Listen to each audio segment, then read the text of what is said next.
All right, and so welcome to the 20th episode of the Online Network of Independent Learning Professionals. Look, it seems like a celebration day. I mean, 20, that's pretty incredible.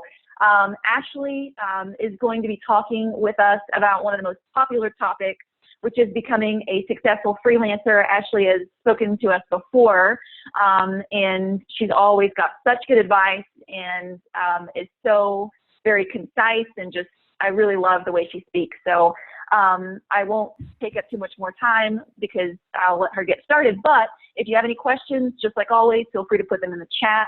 And then we'll have a big Q&A and community involvement after she's done. So over to you, Ashley. All right. So I think as a bit of housekeeping, if there's any pressing questions while I'm presenting, then I'll just get Patty to kind of interject and yell those at me. But otherwise, I'm just going to get to the presentation. There's a lot of information in here, and it's been a little while since I've given this presentation, so I'm going to try and be mindful of your time and kind of go fast and furious to get through it. But don't hesitate to stop me along the way if necessary. And let me see here. How do I share my screen? It's the button at the bottom. Yeah. Yes. So I will do this, and I will do. Oh. There we go. Can you see my screen? Perfect. Okay. Yeah, and we can see that. In 1 second, I'm just gonna I'm gonna mute everyone. So one second. Okay, so I've muted everyone but Ashley. That way we can eliminate any background noise. Okay, perfect. On to you. All right. So I've met many of you virtually, but some of you might not know who I am. So I'm Ashley. I'm an instructional designer and consultant from Halifax, Nova Scotia. And I really fell into my first professional instructional design role outside of university. I quickly discovered a passion for working behind the scenes in education, and I spent a little bit more than 5 years working in the defense sector, designing and developing learning solutions for the Canadian Air Force and Navy. And I've since worked in many other industries.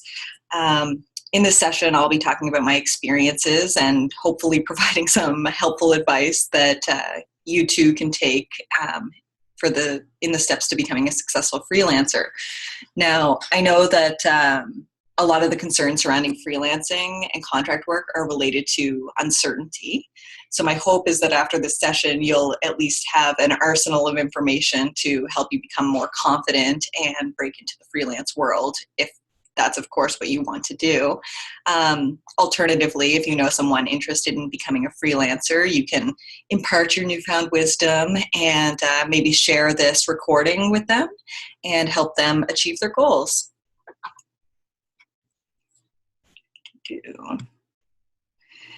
So throughout the session, I'll be sharing my freelancing experience and some things that I've learned along my journey.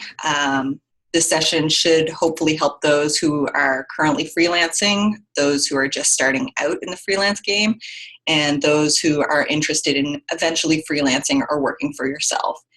Now, even if you don't have any immediate plans to begin working for yourself, it might be something you want to consider in the future. So keep some of this information in your back pocket, and hopefully it will come in handy someday.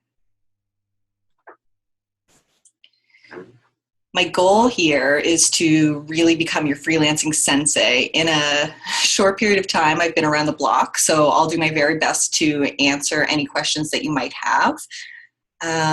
For me, I saw freelancing as a great way to work for myself, be location independent, and increase my profitability, all while pursuing contracts that I was excited about with clients I was passionate about working with. And freelancing is how I landed my role at the university that I currently work at locally as their resident instructional developer, which is how I make the majority of my living. my freelancing journey began probably about 6 years or so ago, and I was very, very green when I started out. I had never actually heard about freelancing. I mean, I had heard about it in kind of a journalism context, but I hadn't heard about it from an instructional design standpoint. So I was working full time, and I was a full-time student. All I wanted to do was pay off my student debt. I can't even remember how I heard about Freelancer.ca, but I signed up. I started taking on all kinds of jobs, and 5 months later, I had paid off my student debt and vowed never to freelance ever again. The first 6 months for me were a little bit traumatic. I was inexperienced. I was undercutting myself big time, and I didn't know anything about contracts, payment terms, filing taxes. So it was a little overwhelming. But after taking some time off and thinking things through, I started slowly kind of dipping my toes back into the freelance world again. And a year and a half later, after securing a solid client base, I quit my full-time job to pursue work in the wonderful world of independent contracting. So one thing to note here is that if you're ever researching freelancing, a lot of people will recommend just jumping in before you feel ready, saying that you'll never truly feel ready. The old Nike mantra of just do it. But to me, that sounded terrifying. So before I jumped into full-time freelancing, I saved up a comfortable quitting fund to ensure that I wasn't going to default on my mortgage payments. And so my advice is to jump in before you're ready if that's what feels comfortable for you. Don't feel pressured to jump if you have the ability to prepare yourself for it. And I agree that you will never really feel truly ready. There's always some semblance of uncertainty, but you can help quell your anxiety as much as necessary if you have that opportunity.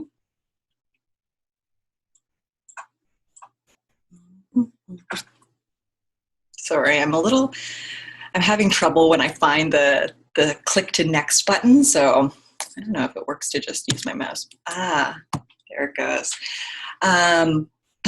So find your purpose. When I first started freelancing, I had no idea what I was doing, let alone what I wanted to be doing in terms of the jobs that I was accepting.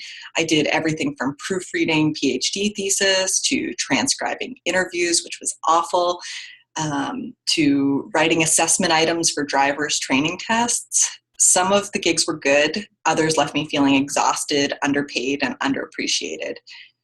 As previously mentioned, I took some time off from freelancing, and that was largely because I wasn't sure what purpose I had in the independent world. And after some consideration, I decided that I was going to position myself in the e-learning market, providing instructional design and development services.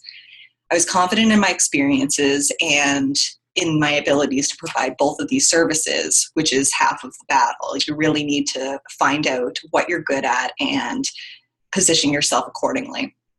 So in short, discover what you love doing and think of how you can market it. Once you find your purpose, then you just need to find your clients. Your clients are hanging out in a lot of different places, so you need to take some time and cultivate your research skills to truly locate them. At first, I went back to Freelancer.ca, but there really wasn't much in terms of instructional design or e-learning development jobs. So then I went on to Odesk and Elance, which I think are now combined into Upwork. They're freelance sites similar to Freelancer.ca that seem to have more e-learning roles posted. I found a bit better success here, but the struggle with these sites is that there's often a lot of competition with competitors underbidding your desired rate, so it can be hard to actually secure the jobs. And all of these sites charge a fee based on your negotiated rate, which is often a percentage of what you make. So you end up paying for the services that they provide, which might not be a bad thing if the sites are bringing you a lot of clients. Next, I became active in the Articulate eLearning Heroes community, and I found so many opportunities here. Now that the jobs board is up, there are even more opportunities being posted every day. So one of the great things about being active in the eLearning Heroes community is that it helped me to build my portfolio while also showcasing some work that I was doing in the community forums for potential clients. So the clients that were hanging out in the forums kind of trolling and looking for potential contractors could see what I was contributing. And I think that really helped win over some of my clients.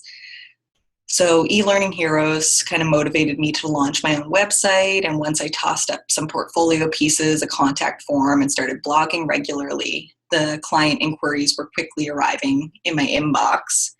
So I began to really do my research and dig deep into the industry that I wanted to spend time in, which was higher education. This research involved a lot of meetings. In Nova Scotia, education is basically everyone's an educator, so it's a very competitive industry here. There were a lot of shutdowns, a lot of cold emailing, and finally I found my permanent position. So now that I have a full-time permanent position, I find most of my freelance clients through social media, primarily Twitter and LinkedIn, and most of them are through referrals. I can be a little bit more strategic about who I work with and the types of contracts that I take. And I think the important takeaway here is that even once you've settled into a stream of steady clientele, you should never forget that you will always be your best salesperson, and you should continue to proactively keep tabs on potential opportunities and revenue streams. Price yourself appropriately. Now, pricing your services can be intimidating. I have no simple formula for doing it. When you look at some of the e-learning formulas, you could quickly, I know I looked at did a quote for a client, and I would have been working 1,400 hours for the amount of work that they needed, and the quote that I sent them would have just been bananas. So some of them, there's not a one-size-fits-all model, in my opinion, for quoting e-learning, but there are some considerations that you can make. Back when I was a green freelancer with no purpose, I foolishly agreed to transcribe 8 hours of audio for $60. Anyone who has dabbled in transcription knows how foolish that is. I learned a very important lesson about valuing my time that summer, and I'm strongly advising you to make some basic considerations before you learn that lesson the hard way. When I jumped corporate ship, I was worried that I wouldn't earn enough to make ends meet, but in my first 3 months as an independent, I was more than doubling my corporate salary for the same 3-month period. And I'm sure many of you have financial obligations like I did, so here's my advice on pricing. First off, think about what you want to earn and stay in the realms of reality. For me, I first considered what I was making at my full-time job as a starting point. Then consider how much taxes you typically pay. For me, it's about 22%. And then your provincial or state regulated taxes. So in Nova Scotia, in Canada, we have to pay a provincial government sales tax. And in Nova Scotia, it's one of the highest, so it's 15%. So I knew off the bat that I'd have to factor in 37% to just go to the government. So now you would add those two things together and then increase your hourly rate by that percentage. So if adding 35% to your rate makes you nervous, you can go lower, raise your rates later, but remember that the Canada Revenue Agency or the IRS will still want their cut. So you still have to pay them, even though it might not be the most fun thing to do. You may also want to consider how much you pay out per month on healthcare. If you're coming from a job with a cushy healthcare plan, this is important, especially if you aren't on someone else's health plan. You'll want to set aside some cash per month to mitigate the healthcare costs or raise your rate a bit more. Would you prefer project-based pricing or hourly pricing? For project-based pricing, you'll want to carefully agree to client terms and price your project accordingly, nailing down an airtight contract that allows provisions for things such as scope creep.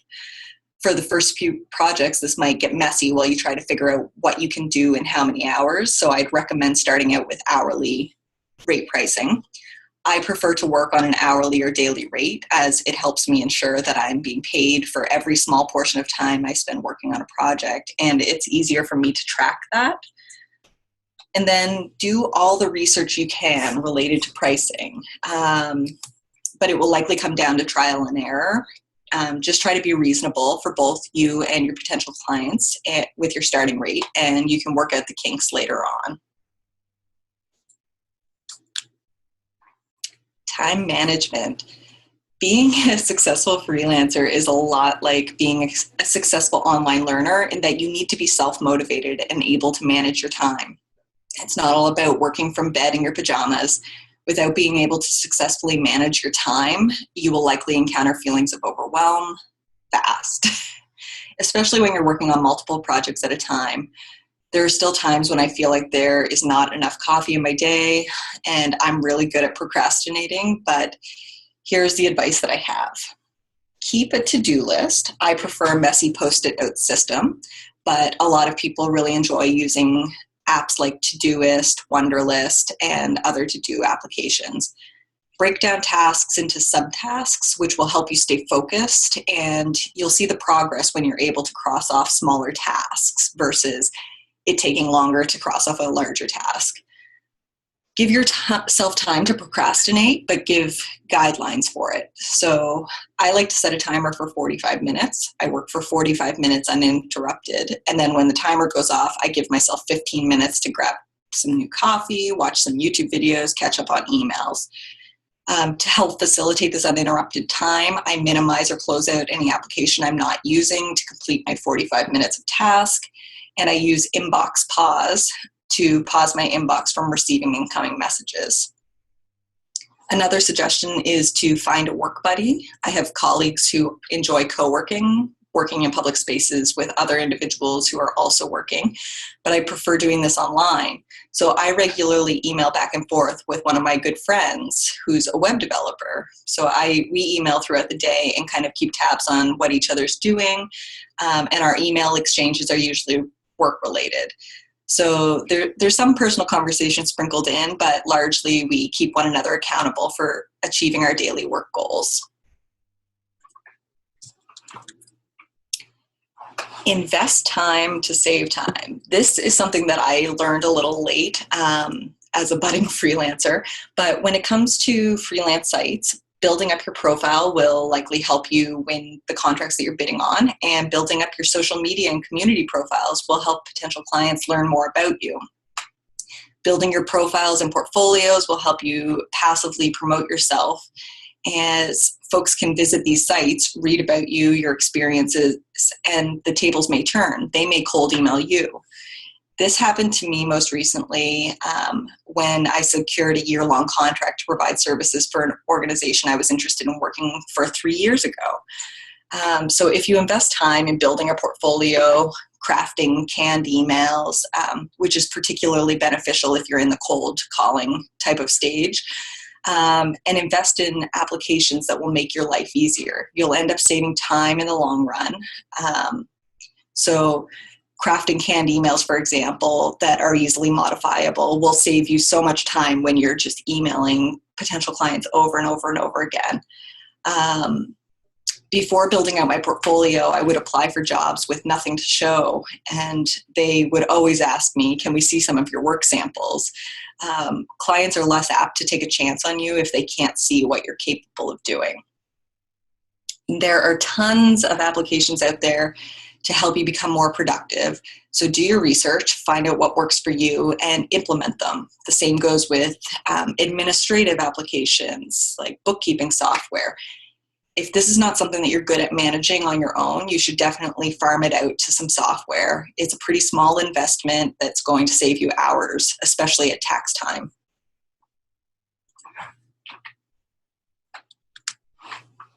Finally, once you've invested the time to build up your reputation, make sure that you promote yourself. Take whichever approach you prefer, but I've found that it's been effective to cultivate genuine relationships with colleagues through the groups that I participate in.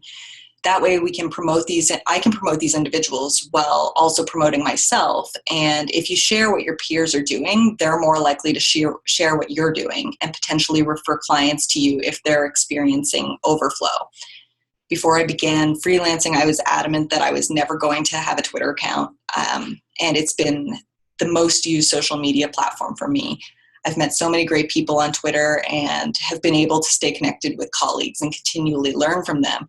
Not to mention, most of my clients are on Twitter. So it's kind of, you want to go where your audience is. Now, I know this was fast and furious. There was a lot covered here. And I think that I just wanted to leave a lot of time for the panelists and for the questions, because I know that there will be a ton of them. So that's all I have for now, and I'd love to kind of go through and answer any questions that everyone has. Oh, thank you so much, Ashley. I mean, it was such a good discussion in the chat, and not only that, people thought your presentation was beautiful. Oh, fantastic. Visually. So bonus. One of the questions that just popped up by Ant is which Facebook groups that you use? Facebook I haven't used as much, to be honest. I don't really like Facebook. I am a member of a course building group, but I don't really contribute to it as much. I'd say that I'm more active in the Twitter groups and Twitter chats, like Chat to Learn, the Guild chat, and things like that, and the e-learning heroes community. So those are kind of my markets. I'm trying to branch out more into sharing things in LinkedIn, but because there's a lot of great communities out there, but I haven't really tapped that resource too hard yet. Yeah. Okay. And then Madeline is asking what types of jobs you took as a student. As a student, because she's a student right now. When I first started out, I took all kinds of random things when I didn't have a purpose, like proofreading thesis. I did a lot of assessment writing, and a lot of proofreading. Not much transcription after that first time, which was nice. But then I started finding some smaller clients. I did a lot of work for the YMCA, and I've done some work for a few small health organizations. So that was probably what I picked up when I was doing my master's. Outside of that, I don't think there was a whole lot as a student particularly, but I was only a student for a year and a bit. So. Got it. Very good. And then Amy is wondering, and this is a question for the whole panel, and so I've put today's panel, which is Ant, Madeline, and Christy. But would you say it's better to have full-time ID experience first and then move into freelancing, or use freelancing as a way to get experience? And kind of piggybacking on top of that, Madeline asked, how experienced do you need to be before you decide to freelance? So that's a question for anyone on the panel that would like to weigh in. I think that it's kind of a double-edged sword, because you likely won't, if you try and jump right into freelancing and you're looking specifically for instructional design work, you may not find a lot of, people may not accept your bids because you don't have as much experience. But I guess I'm more on the side that having the experience beforehand will definitely help. But it's hard. Sometimes you just have to kind of jump in and see. You have to get experience somewhere. So. Yeah. Okay. Yeah. So that's, you do have to get experience somewhere, and it'd be interesting to hear how different people got their experience. I know Ant said that he didn't think it's a good idea. Do you want to maybe expand upon that? Yeah, well, I'll say two things. First thing would be that if I could go back in time, I would definitely have started doing some client work on the side of my full-time job, which I didn't do. I tried to do it, and I think it's easier to say that now I'm the other side of the fence. it's very difficult to do because obviously you're working a full-time job. It's hard to find the time to do that. I did a bit of e-learning blogging, which has actually helped me a lot in my freelance career because, you know, people have read blogs from 3-4 years ago that I wrote, and that's definitely helped. So that was one form of work that I did before I left my full-time role. But I wish I'd done more to build up a portfolio before I left. And I think, building up a few, even if it's just 1 or 2 clients before you leave your full-time job, I think that gives you a lot more confidence to go out there and find more clients. If you've already done that work, you've already got your company set up, or you've set up as a sole trader, I think that's really important. And then, regarding pro bono work, I've never done it, but I think as soon as you do free work, it reduces your value. And I know that for people who haven't got a portfolio, it's maybe a good way to get started. I think you can get a lot more benefit from doing maybe the Articulate Heroes challenges, which they post them every 2 weeks, I think, or every few weeks. And just do a few of those. And if you do 4 or 5 of those, you can have an absolute incredible portfolio. Each demo can be just, 2 or 3 slides. It doesn't have to be a huge, big, long e-learning course. And by doing that, you can create I did 3 of those, I think, within the first month of quitting my job. And all of those have stood me in a really good stead. And I've had a lot of positive comments from clients saying, oh, I saw your module on this, that, and the other, and that's really helped me. So I think try and avoid free work for clients. And even if it's just the basic stuff, just charge them a very low rate. Your time is worth something, even if you're at the bottom end of the pay scale. So I'm going to take the opposite. I'm going to disagree with Ian here. Because this has been one of those questions that has come up from readers of my blog and stuff of how do you get experience before your first job in instructional design? Because every job listing out there wants 2 years worth of experience, and you've got to have something.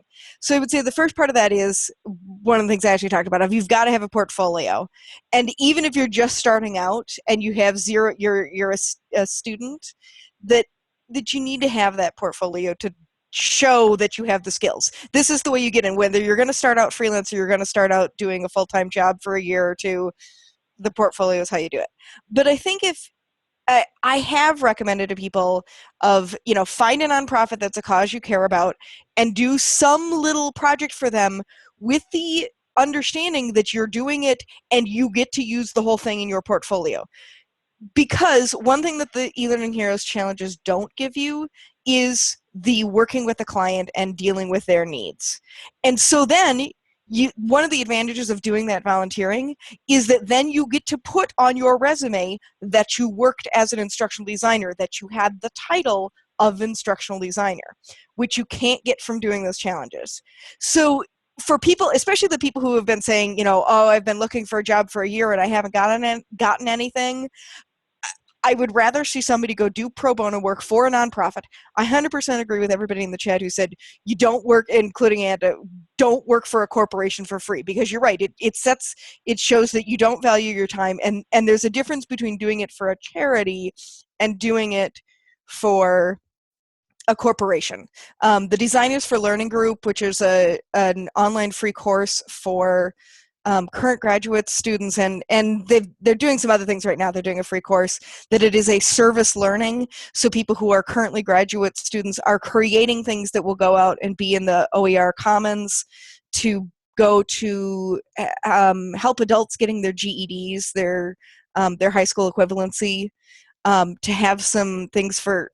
So yes, they're donating their time, they're learning, they're getting mentoring, they're getting experience, they're getting things that they're going to show in their portfolio. Some of the master's programs, I think, as Madeline's talking about, some of them have internships and portfolios, in which case you probably don't need to go do pro bono work. But I will say a lot of the master's programs don't seem to give you an opportunity to create realistic projects and don't have you doing client relationships. If you're going to, Bloomsburg University where you're doing internships and you have to deal with RFPs as a graduate student, you don't need to go do that pro bono work.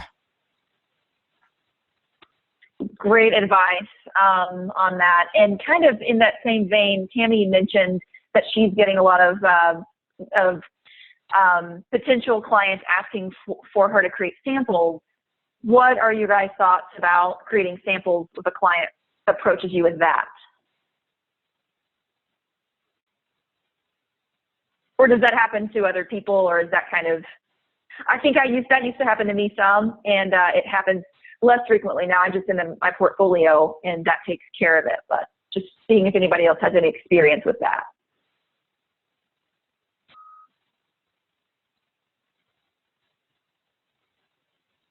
Unmute myself. I think that, having the samples is critical, but how you get the samples is, I think that you can go like in a broad range for that. I mean, if you do have working samples that you're able to share, that's great. If you don't, just come up with something like a simple tabbed interaction, or kind of like Ant said, you don't have to have a full course that you're showing them. Even if, I have some clients, the YMCA for one, where I can only share screenshot and an explanation, but they have allowed me to do a video demo recording that if I'm asked by clients, I can show them that.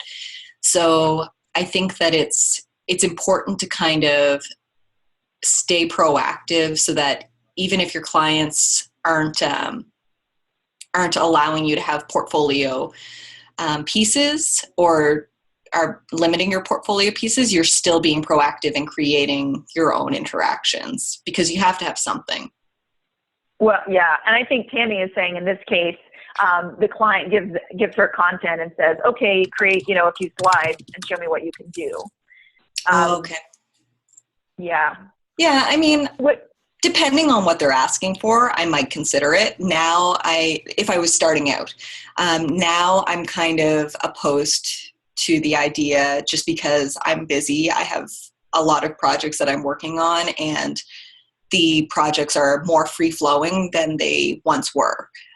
So if you would have asked me 5 years ago, I might say, yes, I'll throw a few slides together and use that as a sample of your content and what I can do for you. But now I wouldn't. Yeah. I'm fine. And I think that's a really good distinction. Oh, sorry. Go ahead there, Madeline. I'm just saying that, so I'm in that boat where I'm almost done my master's and I have an internship, but I'm trying to look around because I want to, attract potential employers, clients. And so I have the stuff I've done from school, and luckily I have a few portfolio pieces that I can use from that. But at the same time, I found, I guess from our conversation, I was like, okay, I've got to create some more stuff to really showcase in my portfolio.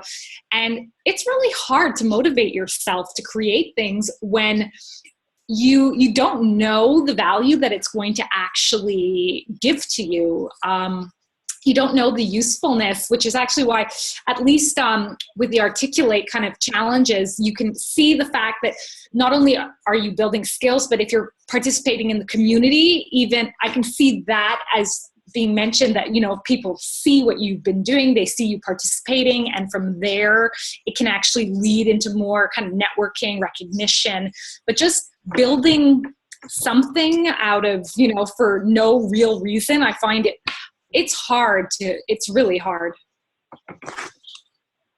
Yeah, and I think that's a really good distinction of, it depends on where you're at, when, first starting out, it might be, you may do the samples, and then like you said, the e-learning hero challenges are incredible. You can do those, put those on your portfolio. It's kind of like what we've talked about before. You don't have to put, you start with what you have. And so it's like every time you have a new piece, you put it on, and that showcases, it's like, okay, it would be incredible if you had an entire, course or something where you've worked with a client, but in the meantime, those are really great things that showcase what you're capable of, which is incredible. And if that's what motivates you, then I think that is something that you can put up to showcase. Yeah. And then we have a couple of other comments, questions from Sean. And this is for everyone on the panel or anyone that has thoughts about it. How do you, this one is specifically for Ashley, how do you schedule and plan your Twittering and social media stuff, or do you do it more organically? And then also, do you track your time every day? And that's a question for everyone, like how do you track your time?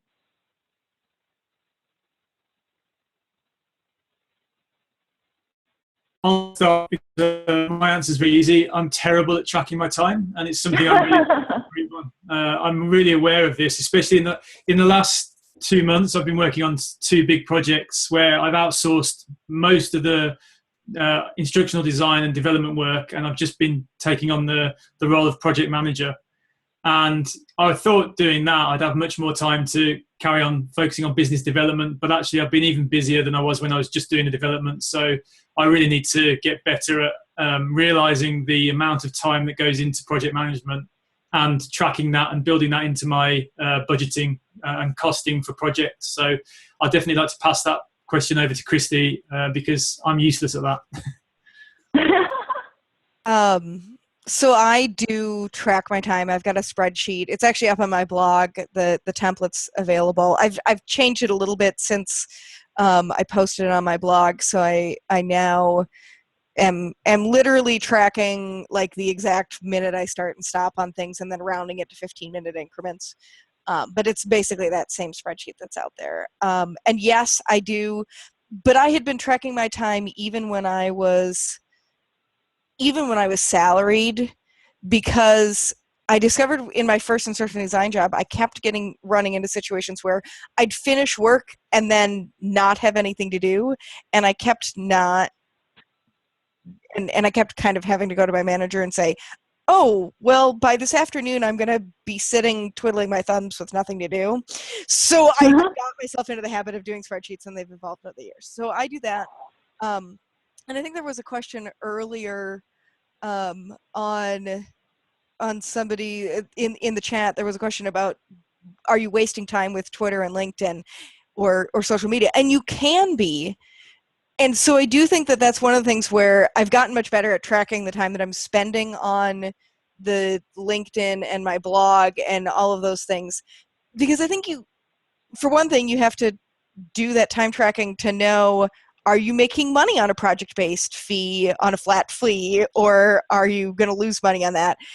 And the things like LinkedIn you have to sort of look at it okay, at the end of the year, well, how many client contacts did you get out of LinkedIn? Or did you, or, are you spending lots of hours on this without actually getting anything? And I think the answer of, is it wasting time or not, depends totally on your situation. I don't think there's an easy answer there. So do something to track. So Christy, can I play devil's advocate and ask you, with a spreadsheet, I just don't think I've got I just don't think I'm, I don't know, I wouldn't be able to trust myself to fill that in. So if I'm going to do 15 minutes of work, and for example, one of the big things I'm really trying to focus on at the moment is turning my email off for large chunks of the day. So, because I think emails are the biggest time waster for everyone. We sit there waiting for that new sparkly inbox message, and it's going to bring us something exciting. And actually, turning that off for me has been a revelation. I'm not there yet. I'm going to try and get to the point where I only check my email like maybe 3 or 4 times a day. That's the holy grail. But I mean, from a spreadsheet perspective, I switch between different tasks. Even without email, I'm always switching between tasks. Is that something you try and avoid so that you can measure your time better, or are you constantly in your spreadsheet updating that every sort of half an hour or so? So I do tend to, like, if I'm doing storyboarding, I do tend to ignore email. I don't actually turn it off, the inbox or whatever. I do just kind of ignore it for an hour or two and then come back. And yes, I do track. My guess, Ant, however, is that a spreadsheet's not going to work for you, and you're going to have to look at some of the apps, because I know that there are some apps out there. Once you establish this as a habit, it's not that hard to, if I'm going to take it, let's say I've been storyboarding for an hour and I'm going to take a break to go do email or whatever, to just put it in the spreadsheet. And the spreadsheet stays up all the time for me, so it's always in my browser in there. But, and yes, and interruptions for phone calls.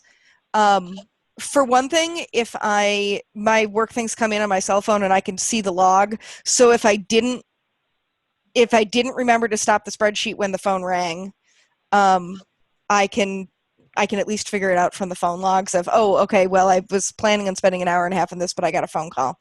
I don't actually get that many phone calls, fortunately. And I do tend to do my social media stuff in blocks. I do LinkedIn first thing in the morning, and I do it later in the evening, or, I do it at particular times so that I'm not, so then it's again easier to track. But there are apps out there. If the spreadsheet thing doesn't work for you, there are some apps to try to help you keep track of things. You're still going to have to do it. There is some of that research on establishing a habit takes 30 days. And so you really do have to do it for yourself as a 30-day thing. Yeah. Madeline, to your question about established hours, I have a 2-year-old who's in morning-only preschool. So I get a block of work in the morning while she's in preschool, and then I tend to take a long lunch because I go pick her up, have lunch, get her down for a nap, and then she takes a 2 to 3 hour nap in the afternoon, and I work again then. And then I work again at 9 p.m. After she's in bed at night. And then I end up working on the weekends and doing other things too. That's the trade-off for having time with my daughter. So that's how mine works. Pre having a kid, my schedule was much more set. So yeah, I'm totally going around toddler schedule right now. And yes, my schedule is totally contingent on my toddler taking a nap. So yeah. Yeah, and I think that is, one of the really great things about, this whole, being independent is that you can find, A, when are you most productive, or B, if you have a situation where you have, a child that you're caring for, you have more time, you can be flexible. For me, I'm extremely productive in the morning. So that's like my sacred time up until about noon.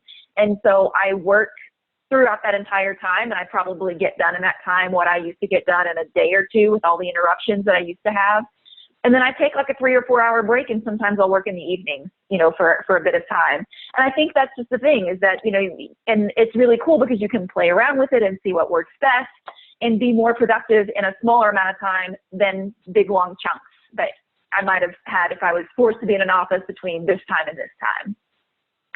So yeah, the flexibility is a big thing. Goodness, we have so many things in the chat.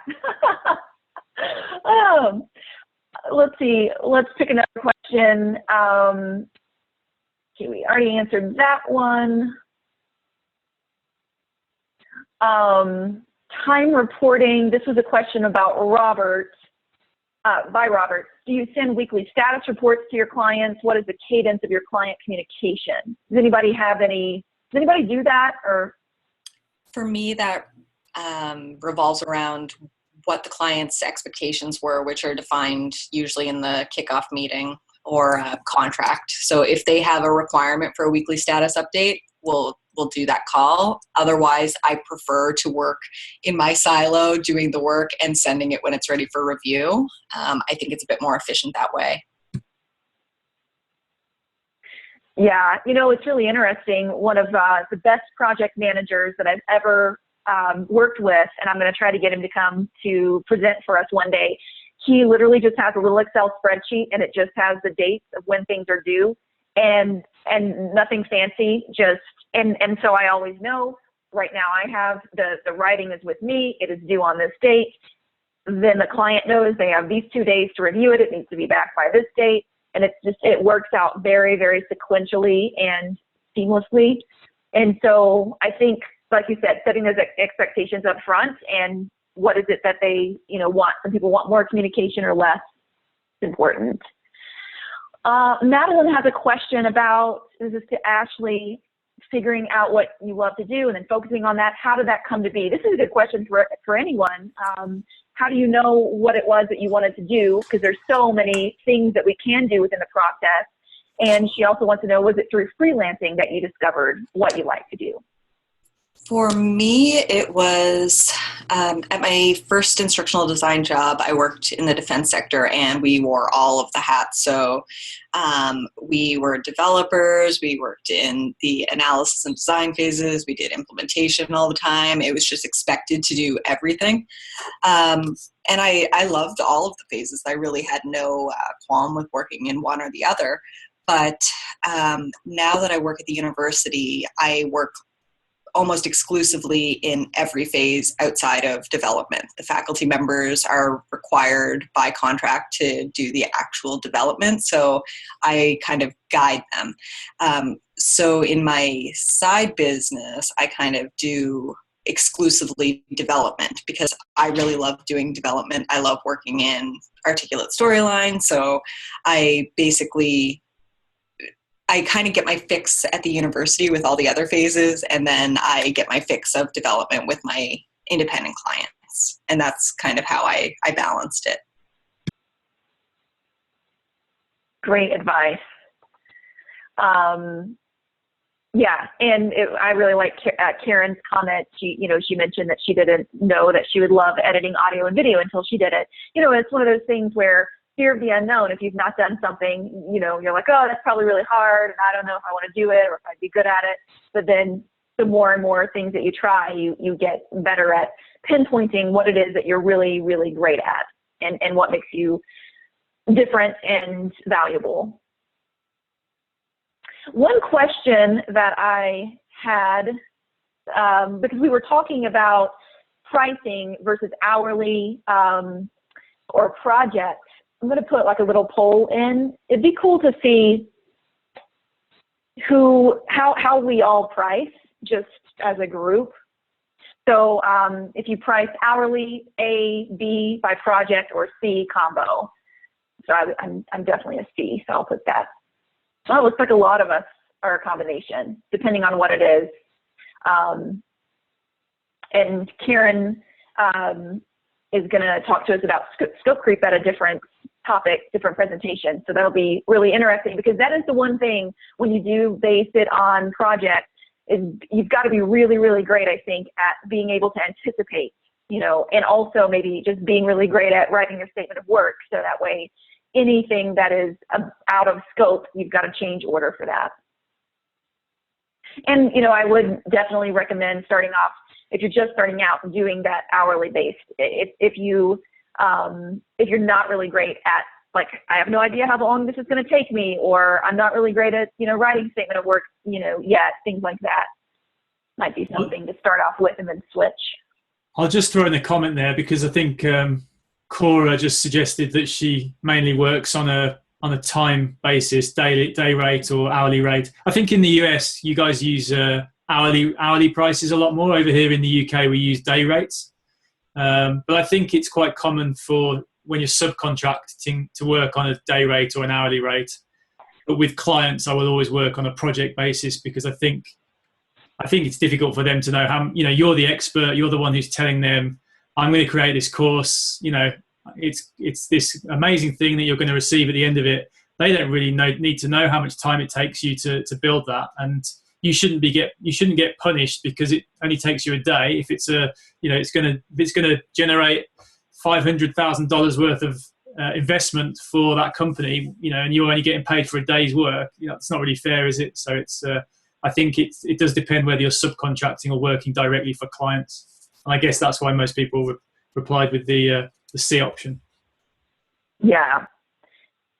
And there's some really good chat going on as well. And Christy had mentioned something before that really struck a chord with me personally, which is, if I charge an hourly rate, I will leave money on the table, because I'll have clients say, oh, this, should probably take approximately 30 hours, takes me 20, well, then I've left 10 hours on the table. And so it doesn't motivate me to work at my normal fast pace. And it's not good for them, because then they don't get it until, later. Whereas if I just say it's this amount, then I'm motivated to work at my normal fast pace. I can get it to them earlier.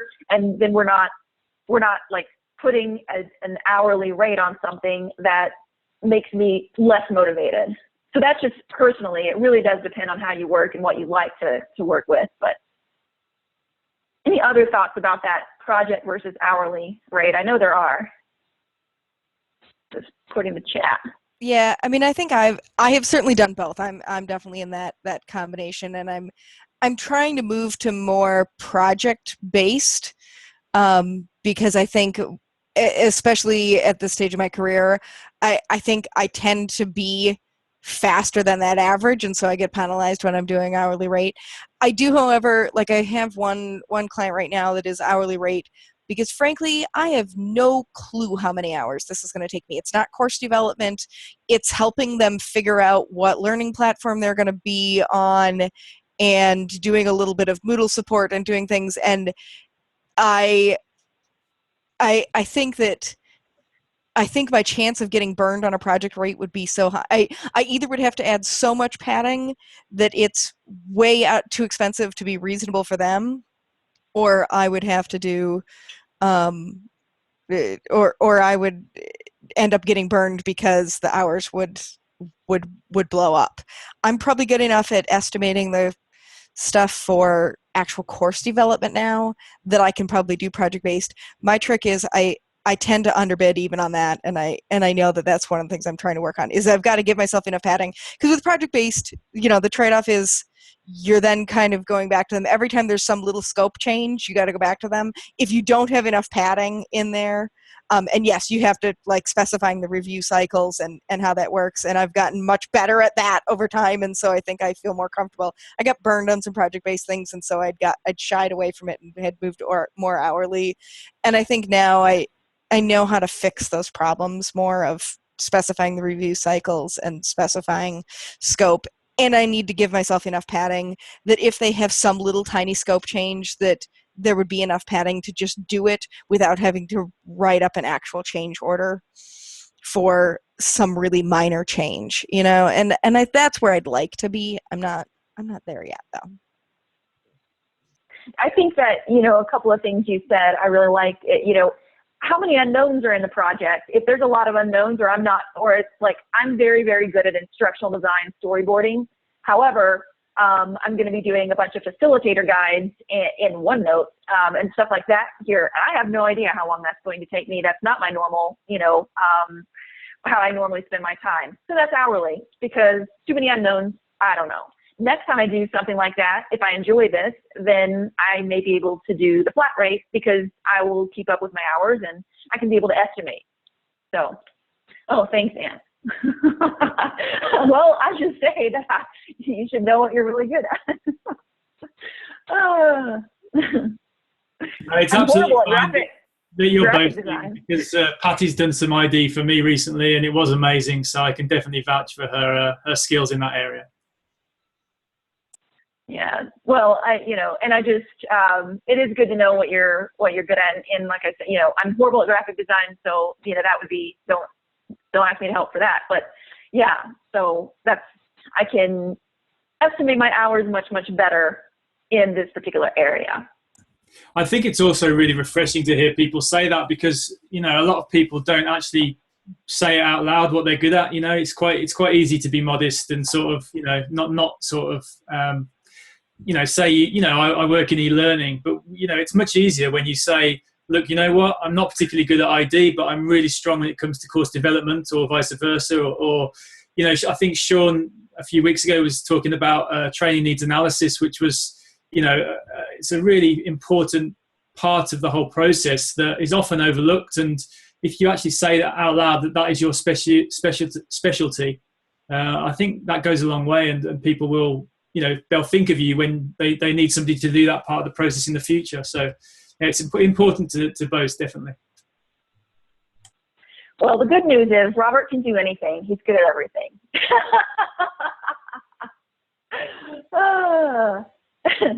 Robert's humble as well. We're a humble group. Yes, Dennis, that's a good comment there, Christy. Dennis is, it feels like next week he's going to come out and be like, I was also a detective, and I can help you find your long-lost relatives. He has just so many skills. It's incredible. Any other thoughts about project-based or hourly, or picking the piece of the process that you're really great at? If not, that's fine. Just want to make sure we explore. Okay. One last question. I want to make sure we get to Sean's question. This was about an hour ago, he asked, but this is about at eLearning Heroes. He said that it seems to be just some full-time roles on the Articulate job board. are you guys finding that to be true, or are you finding many, projects up there? And I mean, just the other day, I looked not on the job board, but just in the Building Better Courses forum, and there were a couple of projects where nobody had even responded, and it was like a day or two later. So maybe, also filtering in through the forums might be helpful, and also looking on the job board, maybe combining the two. Any other thoughts about that? The only thing I would say is that some of those jobs may have been replied to directly by email. So just because no one's commented on the actual thread itself, they might have provided an email address. So, but I think I mentioned earlier in the chat, I've had probably 4 or 5 small contracts that have led into more work through that job board. So I think there's definitely work there if you look for it. Yeah. All right. Yeah, that's a good point. They could have. I like to believe that that nobody replied and they're just sitting there waiting. But yeah, you might be right. Where do you find projects? Tammy asks. Yeah, that's a good question. Trying to think. I mean, for me, I find projects. In the beginning, I did use Upwork, to build a client base and just to get some work. I don't really use that anymore. Yeah, and it is a whole session on its own. But quickly, I also Google, e-learning companies that create. That's all they do is create e-learning. They're always looking for freelancers, people that can help, because they need to be able to scale up and down depending on how many projects they have going on at any given time. So, okay. We're about 4 minutes away from the top of the hour. I'm going to turn it over to Ant in just a second, just to do a little brief, showing us a little bit about Slack. Any other final comments on anything we've talked about, or any final questions? Reference to virtual teams. What was the site for that? Are you talking about Slack, Michael, maybe? Or what was it used for, the virtual team?